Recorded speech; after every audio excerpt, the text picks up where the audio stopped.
എല്ലാവർക്കും നമസ്കാരം. നാം ജീവിക്കുന്ന ഈ കാലഘട്ടത്തിൽ ശാരീരിക മാനസിക പീഡകൾ അനുഭവിക്കുന്നവരുടെ എണ്ണം വളരെയധികം വർദ്ധിച്ചു കൊണ്ടിരിക്കുകയാണ്. എവിടെ ചെന്നാലും നമുക്കതിന് ശരിയായ ഒരു പരിഹാര മാർഗം കിട്ടുന്നില്ല എന്നുള്ളതാണ് വസ്തുത. അതുകൊണ്ട് തന്നെ ഈ കാലഘട്ടത്തിൽ യോഗയ്ക്കുള്ള പ്രശസ്തി വളരെയധികം വർദ്ധിച്ചു കൊണ്ടിരിക്കുകയാണ്. നമ്മളുടെ മനസ്സിൻ്റെ ആരോഗ്യത്തെ ശക്തിപ്പെടുത്തി നമ്മൾക്ക് സ്വയം ആനന്ദം കണ്ടെത്താൻ സഹായിക്കുന്ന ഒന്നാണ് ധ്യാനവും യോഗയും. ഒരു ലളിതമായൊരു യോഗ നിങ്ങൾക്ക് ചെയ്തു നോക്കാം. ഇതിനായി നമുക്ക് വജ്രാസനത്തിൽ ഇരിക്കാം.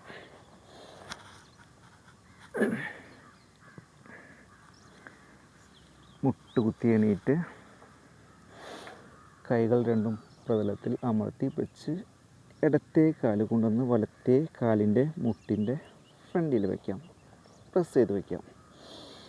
ഇനി വലത്തെ കൈയെടുത്ത് വലത്തെ കാലിൻ്റെ കാൽപാദം പിടിച്ച് വലിച്ച് ടൈറ്റ് ചെയ്ത് പിടിക്കാം. ഇതോടൊപ്പം ഇടത്തെ കൈ എടുത്ത് സാവകാശം മുകളിലേക്ക് ഉയർത്താം. ഇതോടൊപ്പം ശ്വാസം ഉള്ളിലോട്ട് എടുത്തുകൊണ്ടിരിക്കാം. കൈകൾ ഉയർത്തുന്നതോടൊപ്പം ശിരസ്സും ഉയർത്താൻ ശ്രമിക്കാം. മാക്സിമം പറ്റുന്ന രീതിയിൽ ഉയർത്തിക്കൊണ്ടിരിക്കുക.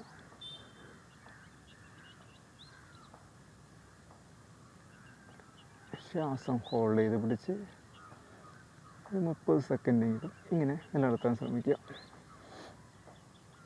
ഇനി ശ്വാസം വിട്ട് സാവകാശം കൈയും ശിരസ്സും പൂർവസ്ഥിതിയിലേക്ക് കൊണ്ടുവരാം.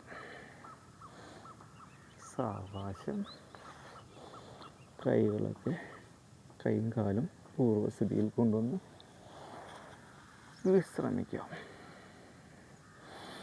വിശ്രമം പൂർണ്ണമായാൽ എണീക്കുക. ഇങ്ങനെ സ്ഥിരമായി മാറി മാറി കാലുകൾ ചെയ്തു നോക്കൂ. നമ്മളുടെ ശ്രദ്ധയും ഏകാഗ്രതയും വർദ്ധിക്കുന്നതാണ്. മറ്റൊരു വീഡിയോയുമായി നാളെ കാണാം.